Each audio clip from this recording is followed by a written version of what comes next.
Varicose veins కి సరైన చికిత్స కోసం సంప్రదించండి ఎవిస్ హాస్పిటల్. నమస్తే రమగారు. నమస్తే జయ. రమగారు, తమలపాకు చెట్టు ఇంట్లో పెంచుకుంటాం కదా, దాన్ని దైవ సంభూతిగా అంటే ఇప్పుడు తులసి మొక్కకి మనం ఎలాంటి ప్రాధాన్యత ఇస్తామో అలాంటి ప్రాధాన్యత ఇవ్వాలా, లేకుంటే తమలపాకు చెట్టుని మిగిలిన మొక్కల్లాగానే చూసుకోవచ్చా? ఎందుకంటే మా ఇంట్లో ఉంది రమగారు, నేను కొన్ని ప్రశ్నలు విన్నా. ఎప్పుడు పడితే అప్పుడు తమలపాకులు తెంచకూడదని, కొయ్యకూడదని, దేవునికి మాత్రమే నైవేద్యం పెట్టాలని, తీసుకొని మనం నోట్లో వేసుకోకూడదని. తమలపాకులు వేసుకోరా? నాకు అర్థం కాలేదు రమ్మగారు. ఒకవేళ పెంచేటప్పుడు అలానే చెయ్యాలా? కాదు జయ, ఎలా అంటే ఇవన్నీ పిచ్చలు ప్రబలిపోవటం అంటారు దీన్ని, సరిగ్గా చెప్పాలంటే అంతే. తమలపాకు ఇప్పుడు మనకి దేశమంతా అన్ని ఊళ్ళలోనూ నర్సరీలు వచ్చేసినాయి. ప్రతి చోట ప్రతి మొక్క దొరికే అవకాశం వచ్చింది. ఇళ్ల దొడ్లల్లో, వరండాల్లో, వాకిళ్లల్లో పెంచుకునే మొక్కలు వేరేగా ఉండేవి. తమలపాకు తీగలు ఇది గోదావరి జిల్లాల వైపు ఇళ్లల్లోనే కనపడతాయి. తమలపాకు తీగ అది తీగగా ఉంటుంది కదా, దానికి ఒక పెద్ద చెట్టు ఆసరా ఉంటే చల్లగా ఉండాలి దానికి. అసలు అందరిని మా చిన్నప్పుడైతే మా ఊళ్ళో ఒక్క తమలపాకు చెట్టు లేదు జయ. మా చుట్టుపక్కల ఎక్కడ తమలపాకు మొక్కలు మేము చూడాల, అవి వేరే చోట నుంచి వచ్చేవి. దానికి కొంచెం ప్రత్యేకమైన వాతావరణం కావాలి. అట్లా పొడుగాడు అవిసె మొక్కల పక్కన వీటిని పెట్టేవాళ్ళు, కొబ్బరి చెట్ల దగ్గర పెడితే ఇది పోయి దాన్ని ఆనుకుని తీగలు సాగుతుంది. తమలపాకు దేవుడి చెట్టు అని ఎవరు చెప్పారు? అసలు ఎక్కడి నుంచి పుట్టింది అది?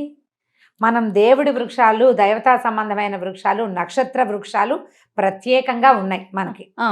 మనం దేవతా సంబంధమైన వృక్షంగా తులసిని పెట్టుకుంటాం. అవును. ఆ తులసి ప్రత్యేకత ఏంటంటే ఆవిడ విష్ణుమానసంలోంచి పుట్టింది, బృందాదేవి వల్ల పుట్టింది. ఈ పురాణ గాథలన్నీ పక్కకు పెడితే తులసి రాత్రిపూట కూడా కార్బన్ డైఆక్సైడ్ని విడుదల చెయ్యదు. అవును. అందుకని ఇంటి ఆవరణలో ఉంచుకోండి అని చెప్పారు. దాన్ని ఎలా చేశారంటే తులసిని ఆవిడ అమ్మ తల్లి కింద, దాన్ని వాడిపోతే కొంపలో ఏదో అయిపోతుంది, కొంప మునిగిపోతుంది సంగతులండి. ఏమిటేమిటో పొట్టు. మనం ఏంటంటే విషయాల్ని కాంప్లికేటెడ్ చేసేసుకుంటాము. ఏదైనా చిన్న విషయం తెలిస్తే అట్లా అట్లా అట్లా చిలవలు. ఎలా అంటే చూడు జయ, 25 ఏళ్ల క్రితం కట్టిన గుడి, కొత్త గుడి, 1500 సంవత్సరాల క్రితం కట్టిన గుడి, పురాతనమైన గుడి. ఈ రోజుకి ఒక 100-150 ఏళ్ళు పోతే మొన్న కట్టిన గుడి అంటే మన ఇంటి పక్కన జస్ట్ స్థలం బాగుందని ఏర్పాటు చేసినటువంటి గుడి పురాతన దేవాలయం అయిపోతుంది. అంతే కదా, దానికి ఒక స్థల మహాత్యం వచ్చేస్తుంది. అంతే కదా. అవునండి. ఇవి కూడా అంతే. మనకేంటంటే సోషల్ మీడియా వల్ల అక్కర్లేని విషయాలన్నీ ప్రచారం అవుతాయి. ఎంత అవసరమో సోషల్ మీడియా మనకి, నిజంగా అంత అనవసరం. మనం ప్రతి విషయాన్ని చిలవలు పలవలుగా విని విని విని విని ఎవరో ఒకళ్ళు ఏదో ఒకటి చెప్తుంటారు, ఎవరికి తోచింది వాళ్ళు చెప్తారు. మీరు సాధారణంగా ఆలోచించండి, కొన్నేళ్ల క్రితం మనం ఏం చేసేవాళ్ళం? ఏదైనా పండగలప్పుడు, పూజలప్పుడు దేవుడికి తాంబూలం ఇవ్వాలి. తాంబూలం అనేది ఒక సేవ.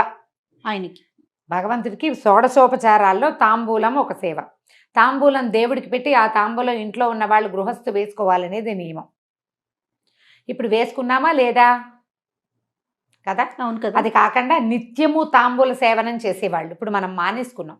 అసలు మా వాళ్ళల్లో అయితే ముత్తైదు అంటే రోజు తాంబూలం వేసుకోవాలని నియమం చేయ. మధ్యాహ్న భోజనం అయ్యాక ఖచ్చితంగా ఆడవాళ్ళు తాంబూలం వేసుకోవాలి. ఎందుకో చెప్తాను. దానికి సున్నం రాసి వేసుకుంటే కాల్షియం గెయిన్ అవుతుంది. సున్నం ఒట్టిగా తినగలమా? తినలేకపోతాం. తాంబూలంతో తీసుకోగలుగుతాం. ఆడవాళ్ళకి కాల్షియం అవసరం. ఇదివరకు పురుళ్ళు ఎక్కువ కాదు. అవును. ఇళ్లలో పనులు ఎక్కువ, ఎముకలు అరిగిపోతాయి. మగవాళ్ళకి తాంబూల చర్వణం ఉండేది, ఆడవాళ్ళకి ఉండేది. ఇప్పుడు మనం చూసినట్టు పాన్లు ఎక్కడ పడితే అక్కడ దరిద్రంగా ఉమ్మేస్తారు, చెత్తలు తిని. అవి కాదు, దానికి ఒక ప్రత్యేకమైన పద్ధతి ఉండేది. రసం మింగేసి తమ్మ ఉమ్మేయాలి. ఆకు మింగకూడదు. మింగరు, ఊట మింగుతారు, అది ఉమ్మేయాలి. దానికి ఇళ్లలో, వాకిళ్లలో ఒక పక్కన ఇలా ఎక్కడ పడితే అక్కడ రోడ్ల మీద తిరిగేవాళ్ళు కాదు కదా, నియమాలు ఉండేవి. డెలివరీ అయ్యాక 11వ రోజు నుంచి ఈ బాలింతరాలు ప్రతిరోజు తాంబూలం వేసుకోవాలి. దాంట్లో ప్రవాళ భస్మమో ముక్త భస్మం వేసేవారు. అవునవును, నీకు కూడా తెలుసు. అవునండి. మరి ఇప్పుడు దేవుడి ఆకైతే తినకూడదు కదా. మనం మైలలో ఉన్నారు, తినకూడదు. 11వ రోజు నుంచి స్టార్ట్ చేస్తారు. ఈ పిచ్చి మాటలు ఎక్కడి నుంచి పుట్టిస్తారో అర్థం కాదు. ఇళ్లలో పెంచుకోకూడదు, గిల్లకూడదు అనేది అయితే లేనే లేదు. కాకపోతే అందరి ఇళ్లలో ఈ మొక్కలు రావు. దానికి వాతావరణం బాగుండాలి, అనుకూలంగా ఉండాలి. అది పాకటానికి అనువైన ప్రదేశం కావాలి, కొంత చల్లగా ఉండాలి. పిచ్చి ఎండలు కాస్తుంటే బాగా రావు. ఒక్కో ఇంట్లో ఎలాగో రయ్యమని వచ్చేస్తుంది, మనీ ప్లాంట్ లాగానే. అవునవును. అవును. తాంబూలము నీకు ఆకులుంటే ఎవరైనా ముత్తైదు వస్తే మనం తాంబూలం ఇవ్వటం మన విధానం. అవును. మరి గిల్లకూడదంటే ఎట్లా? ఇప్పుడు మన ఇంటికి వచ్చి వెళ్ళేటప్పుడు ఖచ్చితంగా బొట్టు పెట్టి జాకెట్ ముక్క పెట్టి తాంబూలం పెడతాం. ఇస్తాం. ఇంట్లో పెరట్లో ఉంది కదా అని గబుక్కుని తీసుకొని పెట్టాలంటే ఒక ప్రశ్న అన్నమాట. అమ్మ తీయకూడదా?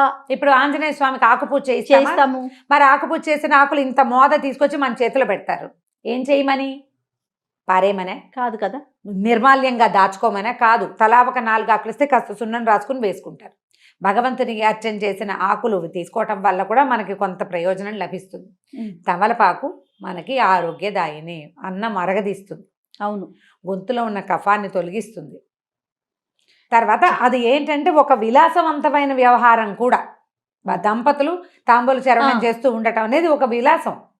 దాన్ని తీసుకెళ్లి దైవ సంబంధాలలాగా అంటకట్టి చేస్తే ఎట్లాగమ్మా? పిచ్చి. అంటే భగవంతునికి వాడతాం కాబట్టి దాన్ని ఇంకా దైవ సంభూతంగా భావించేస్తున్నారు కదా. దైవ సంభూతం ఎట్లా అవుతుంది? నువ్వు పెళ్లిళ్లలో తాంబూలాలు పుచ్చుకోరా కదా? పుచ్చుకుంటారు కదా. పెళ్లిళ్లలో తాంబూలాలు పుచ్చుకుంటారు, పేరెంటాలకు వెళ్తే తాంబూలం ఇస్తారు, ఆడవాళ్ళు తాంబూలాలు వేసుకుంటారు, మగవాళ్ళకి ఇళ్ళీలు వేసుకుంటారు. దేవుడికి పూజ కూడా చేస్తాము. ఒక ఆంజనేయ స్వామికి తప్పితే ఎవ్వరికీ తమలపాకులతో అర్చన చెయ్యం. అవును, ఆయనకి ప్రీతి చల్లగా ఉంటుంది తమలపాకుల తోటలో. ఆ చల్లదనానికి ఆయన అక్కడ ఉంటాడని చెప్తారు, ఆయనకి ఇష్టమని. దీని దైవాంశ సంభూతంగా భావించి అది ఉంటే సిరి వస్తుంది, అది ఉంటే గ్రహపీడ ఉండదు, ఇలాంటివి మాత్రం నేను వినలేదు, నాకు నమ్మకం లేదు. గ్రహపీడలు అవన్నీ కూడా ఆకుల వల్ల వేటి వల్ల రావు. మన తాలూకు గ్రహాలు మనం పుట్టిన సమయంలో గ్రహాల ఎట్లా ఉన్నాయో దాన్ని బట్టి మనం పెరుగుతున్న కొందికి గ్రహాల ఆనుకూల్యతో ప్రతికూలతో పెరుగుతుంది. అవునవును. మనం వాటి నుంచి తప్పించుకోవాలంటే నీ బుద్ధి మారాలి, నీ విధానం మారాలి. మీ ఇంట్లో ఓ చెట్టు ఉంటే మారదు. ఆ చెట్టును నువ్వు సంరక్షిస్తే చెట్టుని సంరక్షించిన ఫలితం లభిస్తుంది నీకు. అంతే. గ్రహాలు మారాలంటే గ్రహానికి సంబంధించింది ఏదైనా చెయ్యాలి. మీరు అన్నట్లు బుద్ధి కదా మార్చుకోవాలి. భగవత్ సేవ చేయి, భాగవత సేవ చేయి, భక్తులను సేవించు, గురువుని సేవించు, దేవాలయాలకు వెళ్ళు, పరిసరాలు శుభ్రంగా ఉంచు, ఇతరులతోటి సౌమనస్యంగా ఉండు. పూర్వజన్మ కర్మల వల్ల వచ్చిన ఇబ్బందుల్ని అధిగమించేందుకు ఈ జన్మలో సరైన విధానం పాటించు. మొక్కలు పెడితే రాదు, అది నీ లోపల ఉండాలి. కానీ ఎంత దాకా ఆలోచిస్తున్నారంటే రమ్మగారు, ఈ మొక్కల్ని కూడా ఎటువైపు పెట్టుకోవాలి, ఏ బాల్కనీలో పెట్టాలి, ఏ వైపు బరువు ఉండాలి, అది నియమం చేయాలి. ఇప్పుడు మనం ఇండిపెండెంట్ ఇళ్లలో పాతకాల పెళ్లిలో తూర్పు వైపున ఈ మొక్కలు ఉండకూడదు అంటే కాదు. అవి పొద్దుటి వాటి నుంచి వచ్చే గాలి ఏ సమయంలో వస్తే మంచిదో, అది ఏ పక్క నుంచి వస్తే మంచిదో ఆ వాస్తు లెక్కలు వాటిని మనం కాదనిలేం చేయ. చాలా పొరపాటు, అవి నిజం. ఇప్పుడు నువ్వు అపార్ట్మెంట్లో ఉన్నావు, అపార్ట్మెంట్లో రావి చెట్టు పెట్టుకో, రావి చెట్టు వాకిట్లో ఉండాలి. లేదా మన దత్తాత్రేయ స్వామి వారు ఉంటారు, ఔదుంబర వృక్షం. ఆ ఔదుంబరం మహాద్భుత వృక్షం. అంటే అది ఎక్కడైనా ఒక చోట దాని అంతటా అది మొలిస్తే అక్కడ దత్తాత్రేయ సాన్నిధ్యం ఉంటుందని నమస్కారం చేసుకోవాలి. ఆ చెట్టును నువ్వు ఇంట్లో పెంచుకుంటానంటే ఎట్లా కుదురుతుంది? అపార్ట్మెంట్లో అది పెంచలేం కాబట్టి దాన్ని బోన్సాయి చేస్తానంటే, మహావృక్షంగా ఎదగవలసిన చెట్టుని నువ్వు మరుగుజ్జు చెట్టుగా చేసినందుకు ఎంత పాపం వస్తుందయా. ఒక చెట్టు ఎంత గాలినిస్తుంది, ఎన్ని పక్షులకి ఆవాసంగా ఉంటుంది, ఎంత ప్రకృతిని శుద్ధి చేస్తుంది. దానికి అవకాశం లేకుండా నువ్వు ఇంత బోన్సాయిని చేసి ఇంట్లో పెట్టుకుంటావు. ఆ బోన్సాయి చెట్టు కింద కూర్చుంటాడా దత్తాత్రేయ స్వామి వారు? కూర్చుంటానికి అవుతుందా? ఏమిటి చెప్పు, పిచ్చిలు కాదు. అదేనండి, ఒకరి నుంచి ఒకరికి అంటే స్వధర్మే నిధనం శ్రేయ అన్నాడు కృష్ణుడు. మన ధర్మంలో ఉండండి. మన పూర్వీకులు ఈ భగవత్ విషయాల్లో ఏం చేశారో అది చేయండి. ఎవరెవరెవరెవరో ఏమేమో చేస్తారని అవన్నీ మన నెత్తి మీద ఎందుకు పూసుకుని కాంప్లికేటెడ్ చేసుకుంటాము మనం. అవును. తమలపాకు చెట్టు మీ ఇంట్లో పెంచుకోవాలని సరదాగా ఉంటే లక్షణంగా పెంచుకోండి.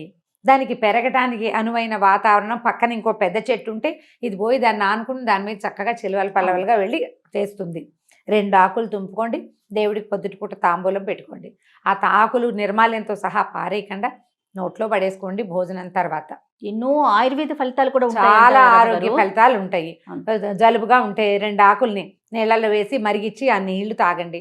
తమలపాకు టీ ఎక్సలెంట్గా ఉంటుంది.